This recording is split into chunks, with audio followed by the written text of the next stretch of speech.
What are you doing on Tuesday the 26th of September 2023? Because myself and Francesca Amber are coming to the Barbican Hall in London. Our event is called One Night Stand, and this one night event is all going to be about manifestation, crystal healing, and ridding your limiting beliefs to help you achieve your goals.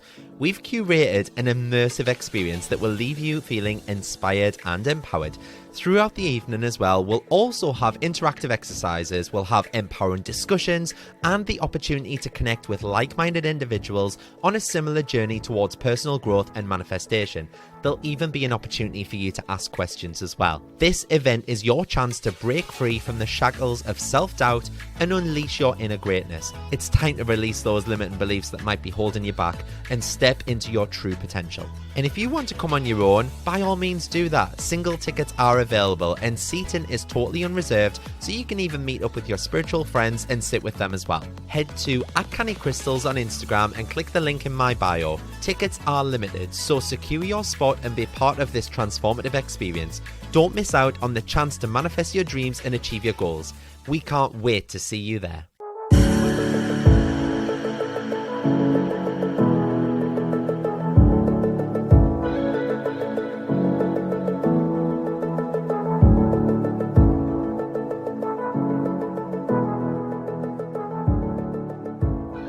Hello everybody, I hope that you're all well. Thank you so much for joining me on another episode of Canny Crystals, the podcast. How are you all?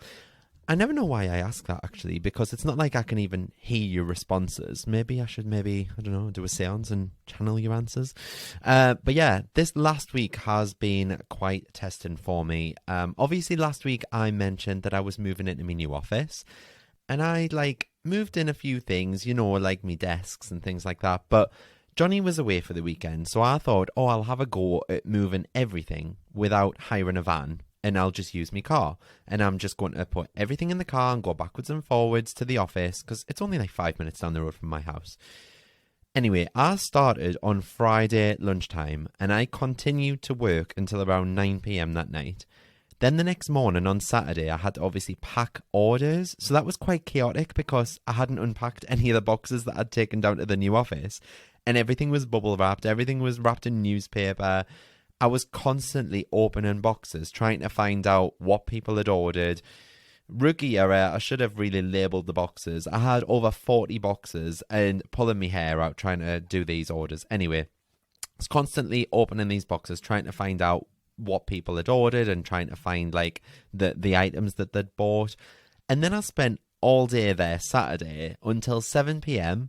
And then on Sunday I walked down with the dog and I spent from 9 a.m. till 6 p.m. sorting out all of my stock in its new home. So as you can imagine, shifting just over 900 kilograms of stock absolutely drained me.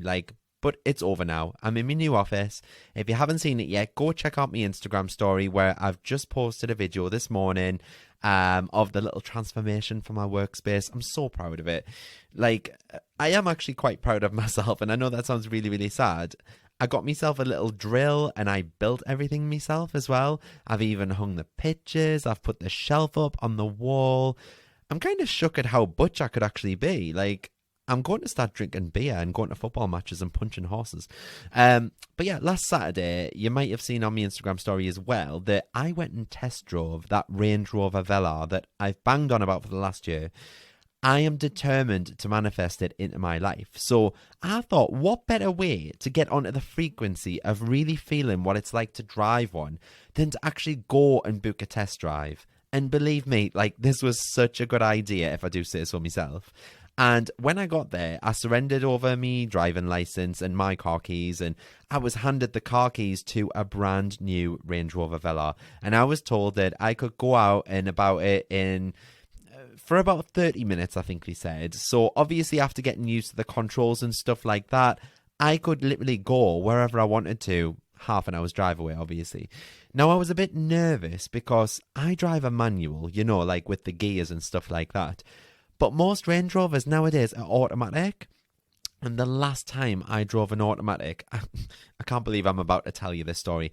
But the last time I drove an automatic was to one of my friend Katie's hen party. Hi, Katie, if you're listening. And we were all going to drive from Newcastle to Manchester. We were going to go paintballing. We had afternoon tea. And then we were going for a night out in Manchester and then coming home the next day.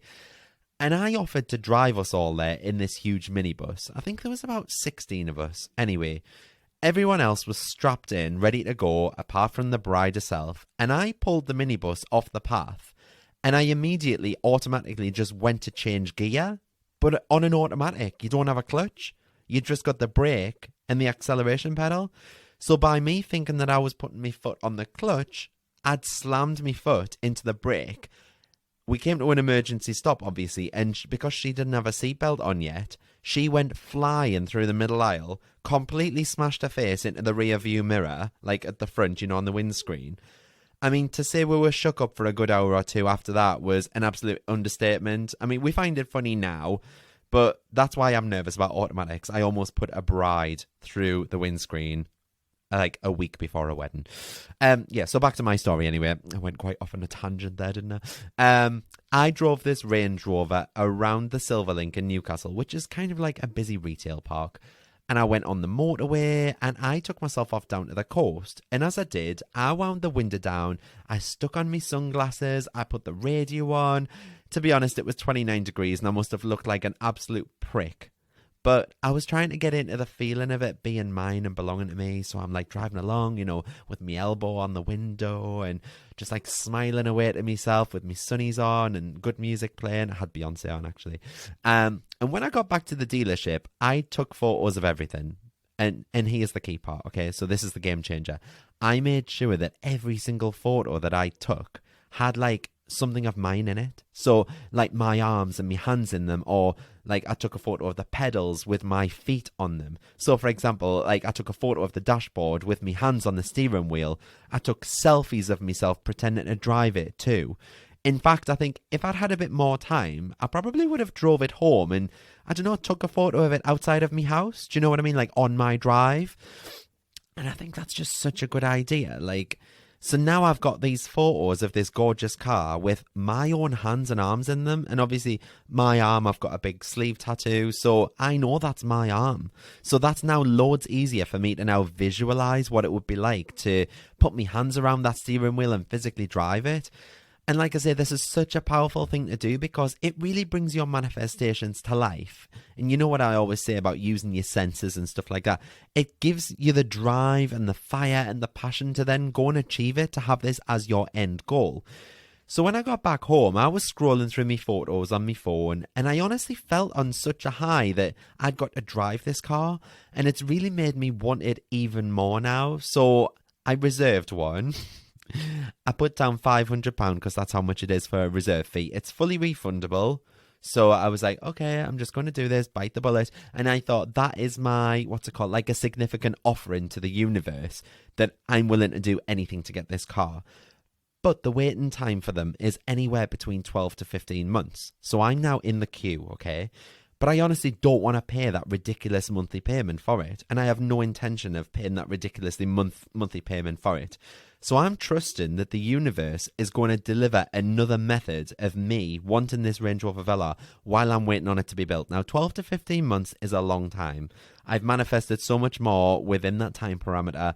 So yes, it's exciting that I've reserved one, but I'm really waiting on the universe to deliver me this curveball.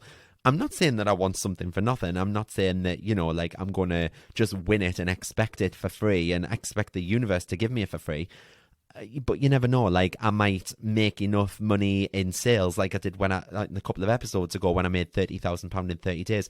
I might have another month like that where I'm able to be like, okay, I'm now able to put down quite a hefty deposit and that brings that monthly payment down or something like that. Do you know what I mean? So I'm waiting for the universe to deliver me this curveball.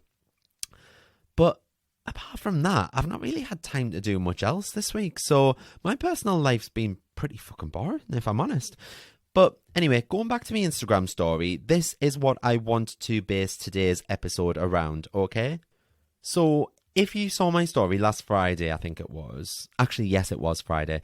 I put on some screenshots of just some of the messages that I get in a typical day. And usually I wouldn't screenshot and share because most of the messages I get are negative. And I just kind of get on with them and deal with them. But I just wanted to explain why I'm so busy responding to messages, because I do get maybe 100 to 150 DMs to emails every single day. Honestly, it's a full-time job in itself, and people don't expect just one-word answers back. And if you do give them a one-word answer back, sometimes they put things like rude or question marks, and I'm like, oh, okay. So anyway, the first message was really in relation to a post that my social media girls had put out on my behalf. And it was just selling my Crystal Masterclass online workshop. And someone had sent quite a lengthy message in response to the Instagram story that they'd put on, saying that selling this product was, in her words, disgusting. Okay, she said that all information about crystals is readily available on Google and that I was just trying to make money down any single avenue I could find. Obviously, honey, I'm trying to run a business. Do you know what I mean? Things don't pay for themselves. The electricity and gas is so expensive. Things don't pay for themselves. But anyway, initially when I was reading this message, I was quite triggered in the first few seconds. I felt quite mad. But sharply within seconds, I instantly snapped back. And I went into that protective bubble of protecting my energy. I knew that deep down, this customer clearly has some severe money blocks. And this was more of a reflection of her and how she felt about paying for a service. And I sat and asked myself why nobody else, including people that had done the workshop, why weren't they complaining about having to pay for it? Why does the course still have 5-star reviews then? And this all came down to this message being her perception, okay? Like I say, her having severe money blocks and issues, clearly. So I sent quite a lengthy response back. And in hindsight, I probably should have just said something like, no problem, it's not for you, and that's fine. But I went into real depth. And that's kind of used up some of my energy. And in hindsight, I probably shouldn't have done that. But I went into real depth about what the course involves, what the benefits are, what you'd actually learn on the course, the meditation that's included, the video footage that I've recorded, the exclusive discount code you receive, all that jazz. And I spoke about how I put the course together, how it had taken just over a month to pull all the information together. Then it probably took around another month to record the video footage, to create the meditation, to record the meditation, to look at platforms to host the workshop, to configure how to send it to someone instantly when they purchase it, all the behind-the-scenes stuff that people don't realize. And she told me that she would never ever buy from me again because I was disgusting. Disgusting for trying to teach people information and facts. I mean, would she walk into a school or a college and say that to a teacher? Probably not. But at the end of the day, I get what she's saying, and yes, she's right. Everything that's taught in my masterclass is available for free online. But then where does that end? So isn't every other single fact, every other thing in the world? Next time you go on holiday, why bother paying for a flight? You can watch a YouTube video and build yourself a plane and then learn how to fly it on Google. Yeah? So yeah, to protect my energy from this, as soon as I felt myself in that angry, confronted mode, while I was reading the message, I caught myself, okay? So it's almost like I'm looking at this situation from a third person or a fly on the wall's perspective. And when I caught myself, that stopped me from getting more angry. And I thought, okay, this is a situation. It's about to blow up. I'm about to get really angry and heated. So I put my phone down for a few seconds. I closed my eyes. I took a few deep breaths. That just allowed me to remember that everyone's entitled to an opinion. Things that you do aren't for everyone, the same as what people say isn't for everyone. Not everybody is going to feel the same way about everything in life. And like I say, every single person is entitled to an opinion. So I had to sharply recognise that this girl clearly has money blocks. I mean, £30 for the course that I charge, that's not much in the grand scheme of things. I mean, I paid £1,500 for Denise Duffield Thomas's Money Bootcamp, and I also paid £2,000 for Jude's Unbreakable Mindset course. And I mean, I wonder what she would message them if she knew that. So that was the first message of the day that I had to deal with, okay? Then shortly after this, I shared another message from someone, and she basically complained that she hadn't received her package. So I looked at her order information because I can see everything. I can see when she ordered, how many times she attempted checkout, that kind of thing, what codes she used, when I packed it, when it was collected and scanned by Royal Mail. I can literally see everything. Okay, so I looked at the order information. She had ordered something, I think it was like 10 p.m. on the Tuesday night, and we were now on to the Friday morning, 9 a.m. So as she'd obviously ordered late Tuesday night, I'd packed the order first thing Wednesday morning. It was collected at lunchtime, I think at about 12:30.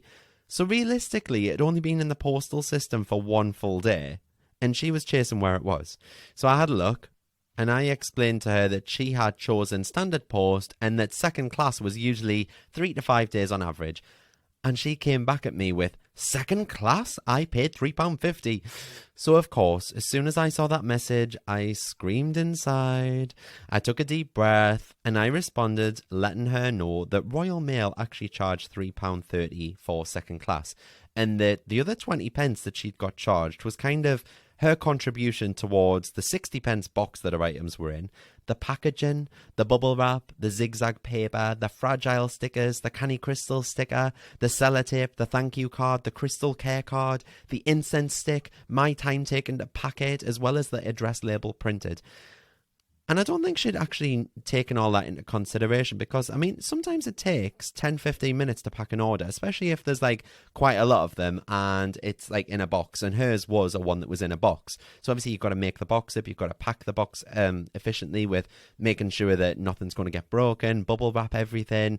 It can take 10, 15 minutes. Even 10, 15 minutes on minimum wage is about £2.50. She'd paid 20 pence. Yeah, so again, this was more of a reflection on her not wanting to pay postage prices, but I'm not Royal Mail, and unfortunately I'll never be. I'm also not Amazon Prime. I don't have my own courier service, but, you know, Canny Crystal cabs in the working. But no, in all seriousness, I genuinely think we've all been spoiled by Amazon next day delivery. Because, I mean, next day delivery with Royal Mail costs around £9, depending on the weight of the product, obviously, but it's usually on average about £9. But again, this all came down to her perception, and this customer thinking that I was kind of, I don't know, pocketing her £3.50 and running away with it. And I guess it was her kind of not understanding the work behind the scenes again to get a parcel out in time and the cost implications of that. And what was actually funny was that in the hour it took me to respond to her, I could see on the tracking that her parcel had actually arrived and it was with her. So anyway, the last example, and don't worry, this is all going somewhere. I just want to share these examples first so that we can talk about it. But I got a message about how, this was an email as well. I think this was like Friday afternoon. I got an email about how one of my products in particular is severely overpriced, all because this customer had seen it in another shop for a lot cheaper. And I admit it was a lot cheaper, the photograph that she sent me. But this one got to me quite a lot, if I'm honest, because she said that I had intentionally scammed her. And she had put all of her trust and faith into me, and now she was never going to buy from me ever again. She'd spent £200 with me in the last month, and she wasn't even going to listen to the podcast anymore. So I had to kind of bite my tongue and just explain how, until this week, I'd been fully working from my home office. Therefore, I didn't really have the luxury of purchasing in bulk and bulk buy-in so that I could get a better deal and cheap prices, because I just had no storage space. I mean, when you think about it, until this week, I've been working from the spare room in our house. I also mentioned about how crystal quality differs between sellers, and the crystals I stock are always of decent quality. I never go for the cheapest.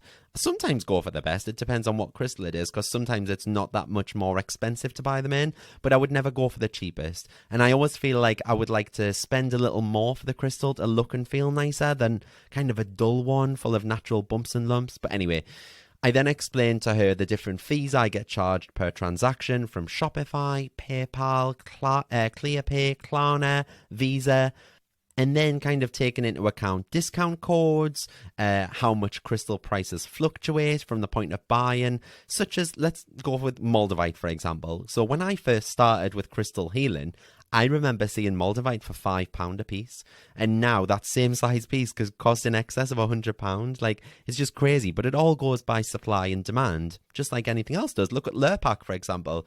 You know how much Lurpak fluctuated. It's nearly 200% of what it's actually worth now. Some shops are like having it for £7 or £8 when it's usually only £3.50. Yeah, it's all supply and demand. But anyway, when I looked at the item she was talking about, yes, it was a lot cheaper where she'd bought it, but I explained that the profit margin for that specific crystal was £8, okay? So meaning I listed it for £8 more than I bought it for. She used a 10% discount code, therefore she got £4 off straight away. And out of the £4 left, I had to then take off the ClearPay fee, the Shopify transaction fee, and the VAT that I had to pay. I think I came out of the whole transaction with just over £2. So, all of this fuss for £2, was that worth it in the grandest scheme of things? You know what I'm saying? This was the turning point for me to realise that you can cater for many, but you can't cater for everyone. So those are 3 examples that I shared last Friday, and I get a lot more every single day, like I say, very similar to those. And all of these responses obviously take up a lot of mental energy, as you can imagine, not just time, but my energy as well. So what I want to talk about is how do we deal with this and still have that smile on our face at the end of the day? And the answer is right there. We smile, okay? When you smile, your brain releases tiny molecules called neuropeptides. That helps to fight off stress. And then your other neurotransmitters like dopamine, serotonin, endorphins, they will all come into play as well, okay? So the endorphins kind of act as a mild pain reliever. The serotonin is kind of an antidepressant. And it's even said that smiling can kind of help us recover faster from stress. It'll reduce our heart rate. It might even be worth your while to just fake a smile and see where it gets you, because there's evidence that forcing a smile can still bring you that boost in your mood and your happiness level. And that's such an important start to protecting yourself. It might seem quite sinister to be reading a message of kind of negativity and hate and sat there smiling away like the Joker, but seriously, it works, okay? And just like I did when I turned away for a few deep breaths, like I was saying earlier, you need to know that you don't need to respond right away to whatever hits you right in the feels, okay? That can act as an energy zapper. In fact, it's probably best if you just let your emotions cool down before you try to respond, because that way you're able to ensure that you don't add fuel to the fire, okay? You're not responding to the situation like angrily. You're responding with a level head. I think in situations that drain you as well, you've got to be quite inquisitive. You've got to ask yourself, why did you feel like that? Why did those emotions come up for you, okay? You've got to question why that person has gone out of their way to send you a message like they have, questioning what you're doing, okay?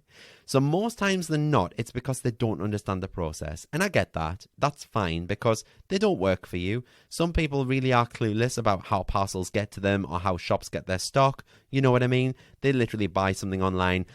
It's the same as I did before. You buy something online, you don't think of all the twists and turns of how it actually physically gets to you. You don't think about it going to the post office sorting it into piles, someone collecting it from the post office, it going to a sorting office, it going through by postcode, getting separated out to different delivery offices.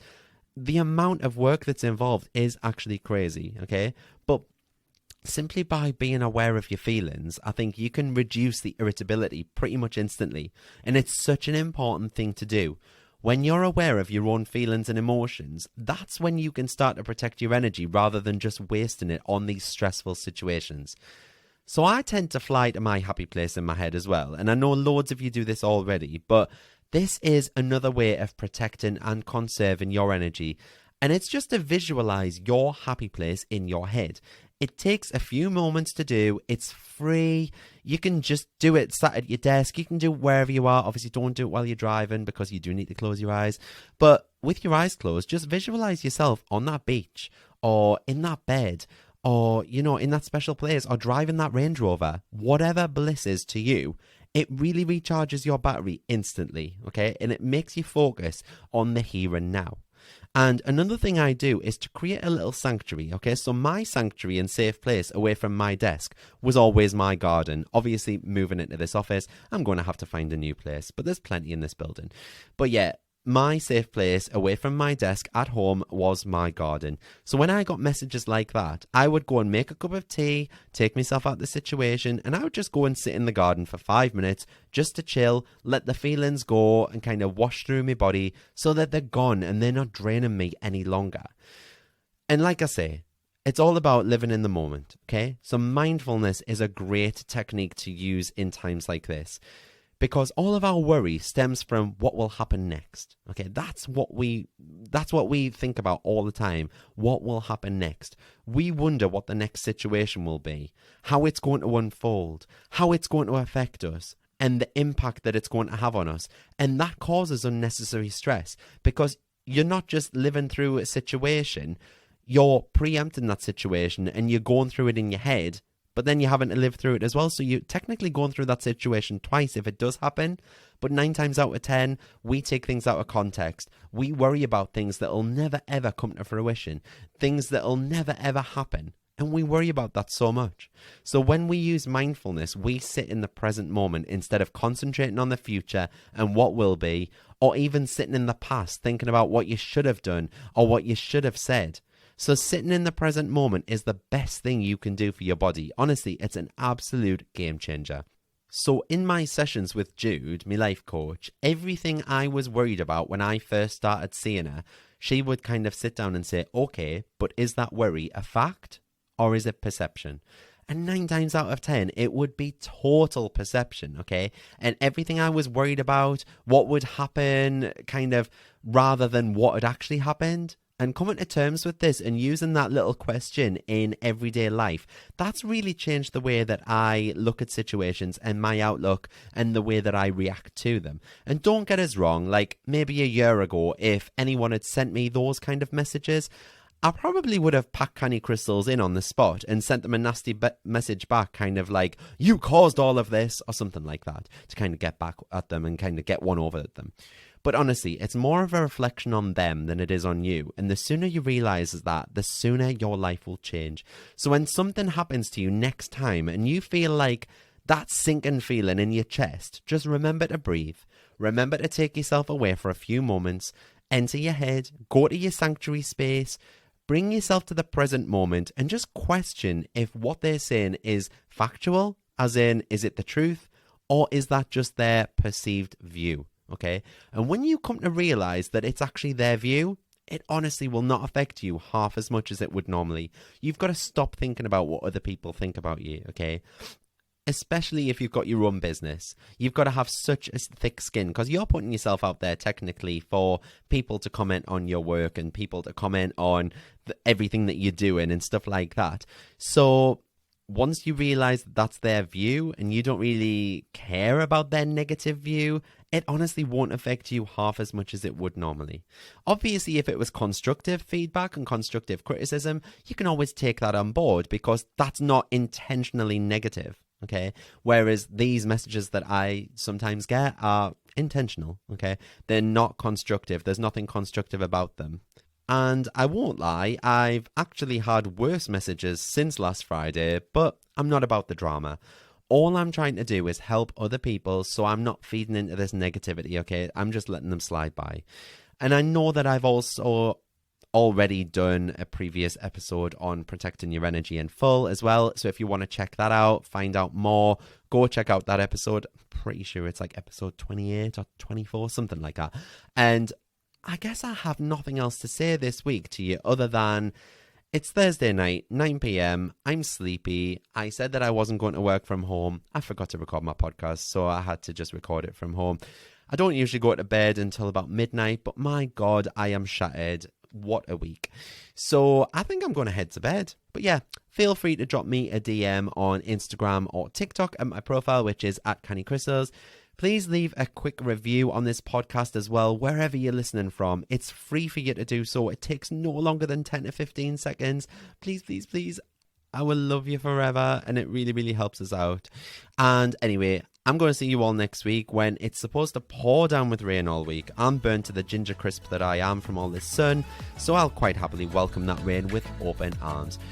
Anyway, I'll see you next week for another episode of Canny Crystals, the podcast. Have a beautiful week, everyone. Bye.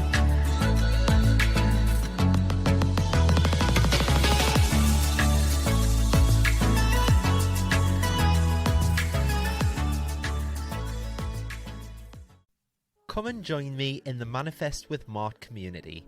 For just £10 a month, you'll get exclusive access to my app and you'll join all the other beautiful souls in the Canny community, where each day you'll be held accountable to making your dreams and desires come to fruition. You'll also be set daily and weekly challenges. There's a chat room built in so you can talk to people in real time, and you can also pop over any questions that you have in the Q&A forum and I'll answer them for you. It's changing people's lives, and we've already had so many people manifesting things in the first 2 weeks alone. Each new moon, I'll also be going live within the group on a face-to-face video to help you get the most out of the lunar cycles, as well as answer any burning questions that you have. And these live meetups are so powerful, and everyone in the group has had nothing but praise for the safe space that we share. There are very limited spaces for this community, however, just to ensure that I can place my focus on you and nurture you into the ultimate manifester. So if you'd like a spot, please be quick and reserve your seat now. Head to cannycrystalsacademy.co.uk and choose the Manifest with Mart option, where you can get instant access, and what's more, you'll also get access to all of the past recordings and chats too. Join now and start living the life of your dreams.